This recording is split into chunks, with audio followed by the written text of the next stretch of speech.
Yeah, every time you have a car like that or dragster, there's always problems. Hey everybody, welcome back to another episode of Barry T's Garage and Ask Ed. I'm Barry T, and I've got Ed Smith. Good morning. Good morning. Yeah. It's good to see you, Ed. And you've got all the boys in the shop busy over there? I think so, yeah. They better be. Yeah. Except if they expect to get paid. That's right. They probably do. It's not payday today, so they better stay on it. Yeah, till tomorrow. Yeah, that's right. Okay, well, as usual, our good viewers, you guys have sent in some good questions in your comments, and I keep track of them, and we're way behind. So if you're wondering what happened, we're trying to catch up. So we'll go ahead and we're going to go ahead and start right away with the first question here, and we'll see how it goes. Okay, see what's going on. Okay, Ed, so Patrick says he wants to know, he's rebuilding a 4.3 with new ported heads and hydraulic roller lifters and all that stuff, and he has a Melling high-volume oil pump. And do you think he should use that or the stock or what? I wouldn't use it. You know? No. It was, the high-volume oil pump is high pressure and high volume, somewhere along the line. But that's not necessary at all because you don't have a 10 or 12 quart oil pan and you only got 3/4 of a Chevy motor to oil. Right. So you don't have that much to oil or anything, and it's not necessary. And that oil pump takes more horsepower. Oh, right. To pull it. And we always said, not to say 30 weight oil at 3,000 RPMs, that's maybe 25 or 30 horsepower. Wow. And that's wear on the camshaft, gear on the back, and the distributor gear. Because it's pushing something harder. The distributor gear runs that oil pump. The oil pump's hooked to the distributor gear and not anything else. So it runs it off that gear on the cam. So I wouldn't do it. It would short-live the distributor gear or the distributor. And sometimes on 4.3, we do have some distributors. That may be a plastic distributor. Wow, then you really might be in trouble. Yeah. So I wouldn't use it, just a stock oil pump. Yeah. That's all you need. All you need. It'll carry 40 pounds pressure and plenty of volume, so do not use it. Okay, Chuck is asking, Ed, how about the, I don't know what this is, engine rebuild. It says pills from Cassite in the 70s. Do you know what that is? Oh, wait a minute. You add them to your oil, and they would melt and restore your engine like new. So it must have been some kind of a trick thing. Probably something that I've never heard of them. Okay. Any kind of pills you put in the oil. Okay. I've never heard those, anything like that. So. Well, if there's anything we could say is there were a lot of inventive, creative people coming up with ways to add or sell things to put in your car. They were, absolutely they were. Yeah, especially in the 70s, I would think. Yeah. Okay. Well, Chuck, we've never heard of it. Maybe a little bit like Carter's little liver pills. Right. They were good for everything, I guess. Yeah, I guess. I just know that I could take a lump of sugar with my pill, but probably not put it in the gas tank. Probably, yeah. Right? That would be a good idea. Okay. Okay, so Chris, we talked about Slick 50 a few times along the way. So Chris is saying he tried Slick 50 in his engine and it glassed up the cylinder walls on him. So could have been. Maybe too much? I'm not sure what he put it in there as long as he did. I don't know. Yeah. I've never heard of that before. Okay.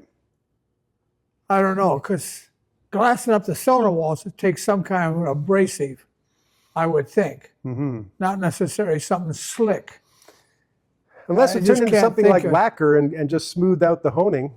Early oil was non-detergent. Detergent, yeah. Right, right. And that would dirty up everything because there was no detergent in the oil, no soap. Right. Yeah. And that would glass up everything, but it was supposed to. Right. It was designed. Engines were designed for that. Yeah, designed for that. I'll just take one quick second for people who don't know. Detergent sounds funny in an oil, but before detergent, all the sediments would collect in the oil, and they'd actually collect in the oil pan. The detergent kept all the little tiny microscopic pieces suspended in the oil, so the filter could grab them, and then you could get rid of them. Yeah, the oil was black. Right. Sort of. And all you got in the engine was exhaust going past the rings. Right. Explosion, and the stuff went past the rings and dirty the oil. Yeah. It wasn't dirt. No, that's right. You can get dirt in an oil pan, be but difficult. very little. Yeah. But actually dirt or dust, we call it particles. It's actually gasoline going past the rings, make the oil black. Yes. And when it burns, it gets a carbon color to it. Yes, that's right, yeah. Yeah. Okay. Well, okay. Thanks, Chris. It's possible, I suppose. Hope we answered something, yeah. Yes. Okay. Now, Brett says he's for the Pantera. He said a turbo engine loves the big ports. And I guess because a turbo breathes more. Sure. Right? Absolutely. Okay. Then he said there was a Pontiac 301 turbo. He said that was a real oddball with the heads that had 2 ports on each head, one larger than the other. I could never figure that out. Did you ever see one of those? I've never, no. That was a Pontiac? Yeah, it was that last version of the Trans Am, the 301 Trans Am, when they're making the engine smaller for emissions. I remember, I've never driven one or owned one, but I've never seen, yeah, probably a pretty rare engine now. Probably it'd be, It's a turbocharged motor. Yeah. Yeah. We might have to look into that, Brett. I want to know more about it now. Yeah. Okay. Do you use honing oil when you're honing a cylinder back in the machining area? Absolutely. Yes. Okay. Yes. But that's the special oil. Okay. Yeah, we buy it in 50-gallon barrels. You're using it all the time. Yeah, and we get it from a warehouse in South Phoenix, someplace. Okay. And I remember sometimes when we go down there, we buy 6 barrels at a time, and we share it with another one of our competitors. Okay. And then we get a much bigger discount when we buy it. I see. Yeah. Yeah, so we use that special oil all the time. Nothing All else. the time. But it is a rare oil. I mean, Yeah, so honing oil is a specialty. yeah, special thing. And I think other machine shops here in town that own industrial stuff, I'm sure they use it too. Yeah. It probably has multiple Not just automotive stuff. Right. Yeah, Yeah, when you think about it, there's a lot of industries that do machining. Doesn't liquid head gasket sealer stop up the cooling system? So have you had problems with using gunk on when you're putting an engine together where it can get in the water system or gunk things up? No. Okay. Sometimes we, just like my little favorite motor the other day, that 38 Ford that I want to forget about. Well, why do you bring it up? Yeah. Again, we took it apart. I broke off 21 studs in the block. Yeah, out of Broke them 42. right off, just taking them out. My goodness. So once we got those dug out, then actually on that one, sometimes we use Permatex 1 in that tube. I put it in a screwdriver or a Q-tip or something and put it in the threads in the oil in the block, Yeah. not on the bolt. Okay, just in Put the it on the block bolt part. and it stays right there and squeezes out into the head gasket I see, yeah. somewhere. So we went and I put it down every hole with that Permatex sealer. Yeah. Let it dry a little bit. Then we put the head bolts in it and it went in there and wound into the threads, I'm sure. Right. So what So, you're answering it's in is the threads and water pump, but there's very little things in the water pump. So- Is that one of the questions? Well, no, he's Things that gets basically- into the water pump? well, he just oil says pump. stop up the cooling system. He just said No, cooling it system. would not. I don't. There's not that much in there. So he's not really questioning you because you are careful and you are a professional and you don't use too much. No, we don't use too much. Some we don't people- squirt, you know. I think some people do use too much. I'm sure we see too much all the time, Yeah. and sometimes too much that thread tape, Oh, the Teflon tape stuff. Teflon tape. One wrap's enough, Okay. not 50. So I see it wander around everywhere. Oh my goodness. Well, now it's especially on flatheads because almost all of those studs are going into the Water jacket, almost water all of them. yeah. Few of them don't, but almost all. we'll seal them all. So they all want to leak Yes, if you're absolutely, not doing yeah. it right. How much pressure you got in it? Because our flathead, we don't want pressure in it anyways. Right. Okay. Basically, a little bit on the cap, maybe, Yeah. but no thermostats. Right. Here we don't run. Right. Well, that brings up, okay. So, but hypothetically, if someone was doing it wrong, the gasket stuff could mess up the system. Yeah, but you'd have to have a lot in there. Okay. It's, Yeah, way too much. Yeah, I've never heard of that. Okay. Thanks, Jay. And sometimes even our water system, you can buy that stuff you put in there, water pump leak stuff. Yep. And we used to put water pump lube. I don't see that anymore. It's a lube, in a can, Yeah. water pump, lubricant, and you pour it in the radiator, Okay. and it turns the water into a clear, like a milk. Huh. It's a water soluble oil. Okay. So it goes in there, and that's all good Yeah. because it seals the engine with oil, coats it instead of being rust or water, and then it would seal up, maybe lubricate the water pumps and anything else, the whole system. Yeah. Actually lubricate the radiator core Sure. so it don't wear out, because the radiators wear out just with the water flowing through them like a dam in a river. Yeah, that water. It wears right through the rocks. And you want to take your radiator off after a few years and it's wore out. What do you mean wore out? Wore out from the inside. Because the water went through it enough around and around and wore the radiator out from the inside. It's really, really thin. It could leak in a minute. You make up a great point. No one thinks about that. They think it's just water. Yeah, just water. It's just water in the radiator. No. Yeah. How are you going to hurt it? Wear it out. Yeah, it wears out. Interesting. Like behind the water pumps, it'll wear out the block. Yeah. After a while, but. Yeah. That's great. Yeah. Good answer. Patrick wants to know, what's your view of the Chevy 4.3 V6 that's based on? I love that motor. Do you? The later one had a balance shaft in there on top of the camshaft. Okay. And it made it smoother. That motor lasts forever because it's a small block Chevy, which is same design with just 2 cylinders. Yeah. It pulls good. Yeah. I've had an Astro van. When the Astro vans were in common, I think we maybe had 3 or 4 in our family. Mm-hmm.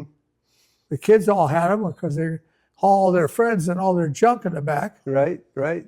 And we had them for just passenger vans. And I pulled a trailer, small utility trailer to Minnesota and back again and all kinds of places. Yeah. And it was awesome. Yeah. I love that motor. Okay. I love the Astro vans. Well, there you go. Had a 700R transmission in it, 4-speed. Got good mileage and comfortable. It was a good setup. Excellent truck, yeah. Yeah. Yeah. Yeah, they don't, as we say, they don't make them like that anymore. I sometimes wish they did. Yeah. Okay, Sir Sarge, it says,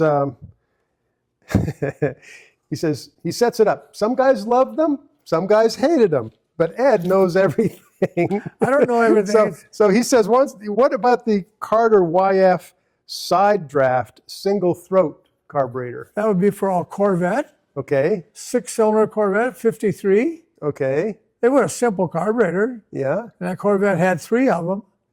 Never had much trouble with them. They started and ran good. Okay. It was just a good, simple carburetor, about as simple as you can get, 1 barrel. Uh-huh. Yeah, I don't know what you'd put it on. You put it on your 54 Corvette. Yeah, right. Yeah. Or something. Yeah. Okay. Well, Sarge, you're right. I don't know. I don't know what you'd put a single barrel carburetor, a side draft. That's Yeah. would be some kind of a 4-cylinder, maybe a Model T motor. Okay, right. Or right. Model 8 or something like that with a couple of those on there would be nice. Oh, interesting. Sure, yeah. That's a good idea. Instead of that Model 8, I could, so there's that updraft, Yeah. and they never worked right. Yeah. Huh. Yeah, It is a good idea. yeah. Okay. Now, Throwing Sparks. What a name, Throwing Sparks. Okay. Okay. What are Ed's thoughts on a 5.7 small block Chevy rod? That's a 350, yeah. Yeah. Nothing to it, right? I've never, we use them all the time, we still use them Yeah. daily. You'd have to buy a hot rod like Scat or something, or Howard rod or an aluminum rod to make something better. Not the first thing you worry about, huh? No, we never worried about the Chevy rod. All right. Well, John says back in the 80s, some dirt trackers were putting 350 Olds piston rods in their small block Chevys for more Sure. stroke. Did you do Sure. Yeah? I got a set over here right now, Okay. laying in a box, Oldsmobile rods, and it made a 6-inch rod. That's all it did. Was it the length that you liked? Yeah. What about the strength of it? Was it any- Same as the Chevy. Okay. Looks the same. You have to be careful looking at them. Oh, really? Yeah. So, but you were one of the guys doing that. Yeah, we put Oldsmobile rods in, yeah. Many years ago, 100 years ago, I was in California one time, and I think I was at Mickey Thompson's shop over there in LA, southern LA, somewhere here by Long Beach or someplace. I don't know exactly where it was, and I think it was when they had the Novus, drag race the Novus, and he had a couple Chevy motors there, and it had Oldsmobile rods in them. Okay. Yeah, and they were 6-inch rods, and we were looking at the motors, and he was nice enough to those days they would, if you go in his shop, he would talk to you and tell you what he's doing, and a little bit, he's, friendly and Yeah. kind of invite you in, or it was okay to go in. And I think they were building headers and traction bars, Uh-huh. those slapper bars for the Novas, spring leafs and stuff like that. And so, I mean, it didn't throw you out or anything in those days. Yeah. They were friendly, and it's okay to come in and look around. Yeah. That's He really, welcomed you, and that's the word. Welcome you to come in and go back and watch them weld up headers. yeah. They had jigs and things like this. And That must have been really it's kind of funny in the headers thing that, of course, we'd go there in California, we'd learn a lot.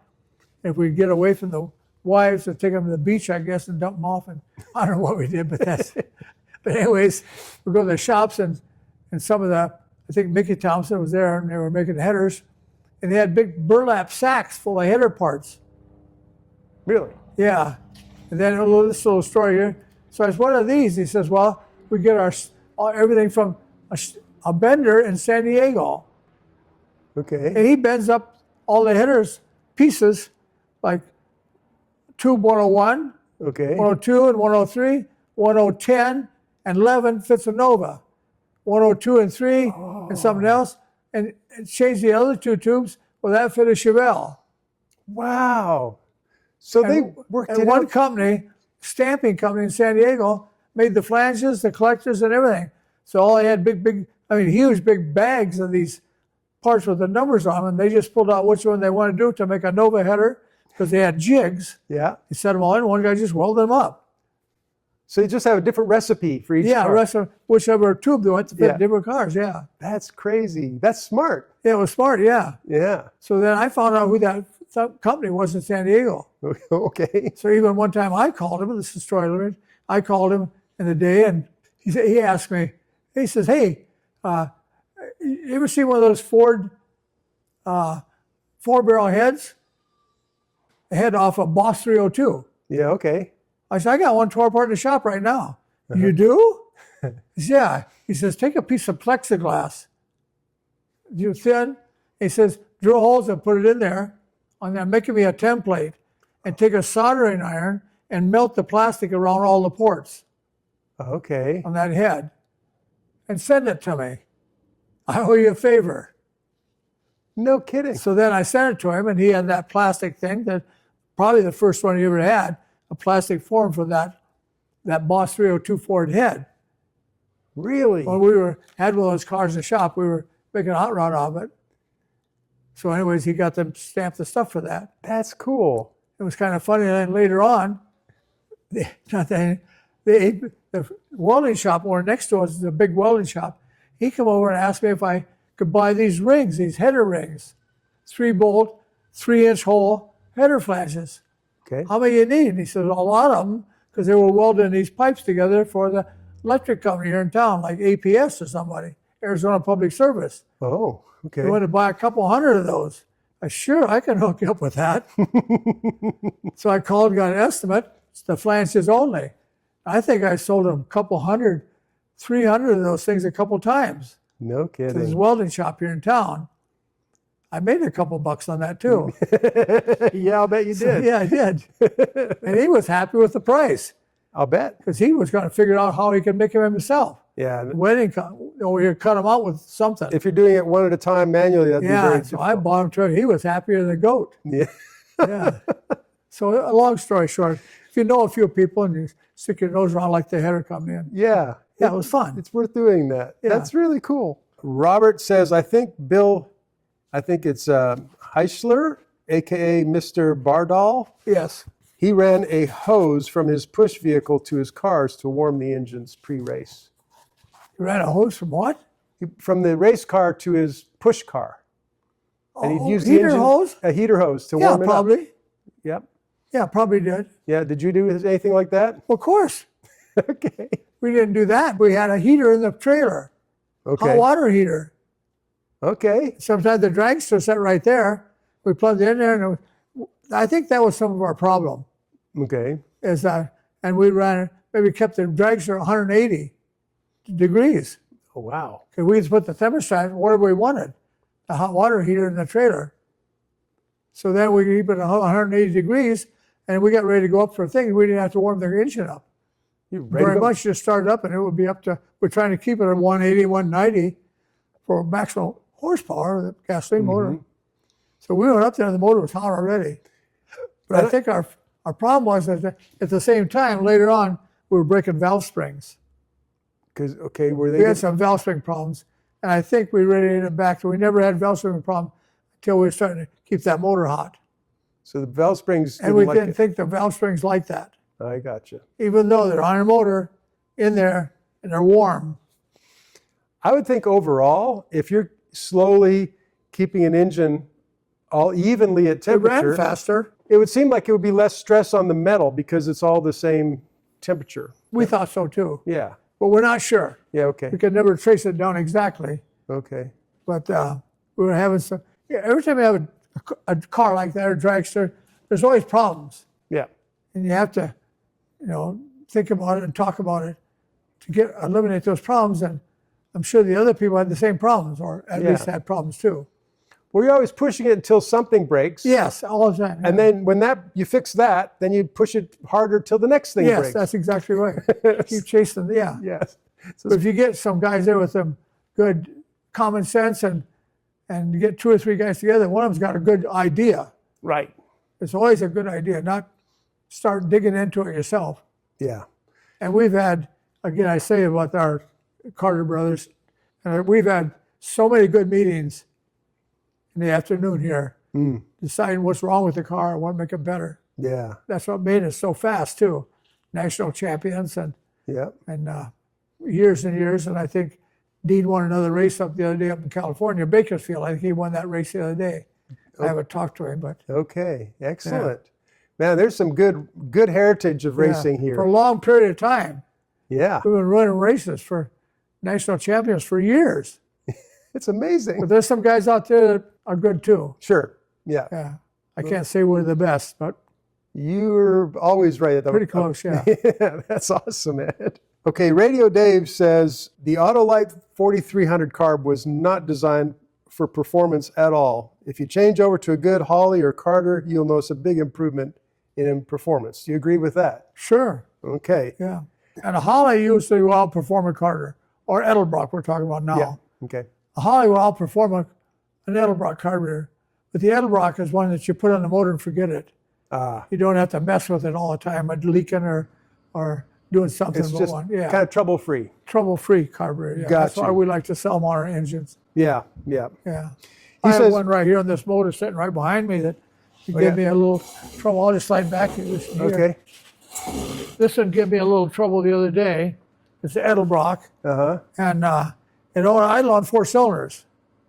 So it took me a little while to play with that thing and to get it right, but it wasn't too long, maybe an hour or so, and I had it fixed and it runs perfect now. So you were working on the rods thinking it was running too rich? It was too lean. It was too lean. On one side. I don't know where I was sitting, they're pretty close. But it has 2 sides, 2 different ones. It's got 2 metering rod, lead things. And they can be a little bit different. But down idle is just around 4 cylinders. Huh. I had one years ago, not too many years ago, that I checked in, and you take a wire, push it down a hole there, and it comes right out at the adjusting needle. Oh. It's on the same hole because it's got to draw air. Okay. And so I had one and I put it in one, and one side it went in, and the other side didn't. They never drilled it. Oh my goodness. So I took a little drill bit, drilled it, and then ran on all 4 or all 8 then. Yeah. You have to kind of mess with it a little bit. That's not impossible. Yeah. Okay. Don't throw it away just because it idles on 4 cylinders. Just keep poking at it until you figure it out. Well, yeah. Okay. That's but this one runs really good. This motor here, idles perfect. We might have to fire it up now because the other day you were having trouble. I don't know. Yeah, the other day we were playing. I think we videoed something. Yeah, we did. With our hand over the carburetor, and it smoothed right out. Yep. As soon as we richened it. Yep. And that both sides are kind of bleed into one another. They will. Yeah. It's not like it's just solid. But yeah, because there's common area in the manifold, right? Yes, yeah. Yeah. As soon as we riched up just a little bit, it ran smooth. Yeah. So I got that fixed and it runs perfect. Excellent. Okay. Well, to finish up with Radio Dave, he says the best carbs I had the most luck with was the Carter Competition Series, and he still has a few new ones still in the box. So that's good carb, excellent carburetor. Okay. But basically, that's the next version, Edelbrock. Okay, okay, gotcha. Yeah, same. Yeah. Warren wrote in, he's asking, what are your thoughts on reversing the coolant on a small block Ford? He knows that sometimes they've done that on Chevrolets. The only one on Chevrolet with the LT motors, I think, was on the Impala, SS, and some of the Corvettes. And that works real good, but I think it takes more than just returning the water. Okay. The flow, and I think the volume of flow, I don't know what you'd do, put it in the upper hose and take it out the bottom. It wouldn't be, I don't think you can do that to a water pump, just run the belt backwards. I don't think you can do that. Right. So there's some engineering to do it'd be there. quite complicated, but I don't know what you'd gain. If it's hot, run hot, you can still do several things to it. And I've always recommended, that's just my opinion, is to plug that bypass hose on a 302 Ford. That little rubber hose. Yep. Sometimes I put a penny in it. Yep. Stand a penny up, and that water and that little hose goes around and more on the motor and never goes in the radiator. So I'd like to have 100% of my water go through the radiator. Right. All that is to heat the heater core. So the heater for the passenger Oh, I see. will stay warm. Yeah. And we usually don't care about, in our field, we don't care about the heater if it works or not. The engine has And the it higher will work. priority. What? The engine has the higher priority. Yeah. Have you ever treated vapor lock with wooden clothespins? For having it become a vapor lock, you'd almost have to have the gas line laying on the exhaust manifold. Have to get that hot? They get that hot. Then it would just get hot and boil. You're not called vapor lock, but you'd boil the gas. Right. So just like all the new fuel injected cars, return that fuel all the time. Right. So you got fresh fuel at the fuel pump. And sometimes that bypass is right on the injector. So you got fresh cold gas right to the injector and return that and come back to the tank. That's the way fuel injection works. Pontiac, I think, is the one that made a fuel filter, a little chrome filter or steel filter in line. Okay. It's a rubber hose like you see everybody else's. Uh-huh. Just like our 69 Camaros has got that filter right by the thermostat housing. Yeah. But Pontiac makes one with a little pipe on it and returns the fuel back to the tank with a special little line going back there. Wow. So that's got fresh fuel right there. Okay. Cold fuel. That's one of the things I was going to ask Part of you. that. Yeah. Have you ever seen carbureted cars that have a return fuel line? Yes. Okay. That Pontiac would with that filter. Okay. Yeah. Was that up pretty close to the carburetor? Real close to carburetor, yeah. Okay. Okay. Yeah. Okay. That makes sense. Yeah. Back in the old days, I say old, I remember years ago, people would sometimes put a vacuum gauge for an economy gauge on their car. And I know it didn't affect the economy by itself, but it was, how did that work? Why did people do that? Well, they just kept it, there's a green space there, and of course there's a red space. And the gauge, they got painted right in the gauge. And you'd like to run it in the green area. That's still push the gas pedal. If you push the gas pedal red, it will drop into the red. And that's bad for gas mileage. You're accelerating too aggressive. Right. So if you kept it in that thing right there in good vacuum, in other words, to wait for a stop sign, you just took off real slow, kept on going. And somebody said that a good way to get mileage is put an egg under the gas pedal on your foot, and don't try to smash the egg Okay. and take off, but keep that vacuum gauge in the green. Okay. And then you get a lot better gas mileage. And I would say common sense would be if you ran it very hard at all, you get 12 miles per gallon. Yeah. If you kept it in that green spot, just carefully, maybe take away the stop signs, and then when you see the red light down the street a block, let off the gas and Coast. let it coast that half block. Right. The time you get halfway there, change and you go on again. Right. And you could probably get 18 miles per gallon. The same car, you got 12. Yep. Yep. So that gauge is just to remind you, and it's better for the car too. Okay. I think some of the cars have a gauge built in, but I don't know exactly which ones. I think the newer cars, a lot of them have a computerized Yeah. economy gauge. Yeah, That's right, pretty yeah. common, I Yeah, think, that's now. all good. Next one is from Clyde. Ed, do you remember graphite oil days? My parents did that, and it was great as long as you never used anything else. It was, if you used a different oil after the graphite in your engine, you'd spin bearings, and it would blow up. So it sounds pretty scary to me. I've never heard of a graphite oil. Yeah, somehow, some kind of lubricant. I've never heard of that before. Okay. I never heard the word. I'm not sure oil don't have graphite in it, but I don't know how much either, percentage-wise. Yeah. But I know I've been to several oil seminars in my life, and our oil people, one time we went to one and he had samples of oil. We were supposed to pick out the one that we put in our motor, and basically the black oil was the best one. Huh. Not the gold clean oil. Yeah. And Not the liquid honey. Yeah. And because it was prettier. Yeah. He said the black oil was the best oil in the whole, and this In that display. Right. If you put Mobil 1 in a car, Mobil 1 oil may fight the other oil. I see. They're like positive and negative, Yeah, and a there's magnet. different chemistries. So yeah, then you should go back and flush it. That's the oil people tell us. Maybe take Mobil 1 oil out if you didn't like it, and then put regular oil in it for 500 miles, and then you could put whatever you want to in it. Oh, I see. And then if you went back from that oil to Mobil 1 again, you should put that older oil in it and flush it again for 500 miles and put your Mobil 1 oil back in it again. Gives you a chemical reset. Yes, reset. That's right. Because it may be a positive and negative. Yeah. That was on one of our seminars. Huh. And we know some oils don't mix with the other ones. We went on that years ago with the detergent oil and the non-detergent. Okay, right. Detergent oil's got soap in it. Yep. It keeps your motor clean. Yep. And so sometimes you put a detergent oil in a motor that didn't have it before, it cleans it all up.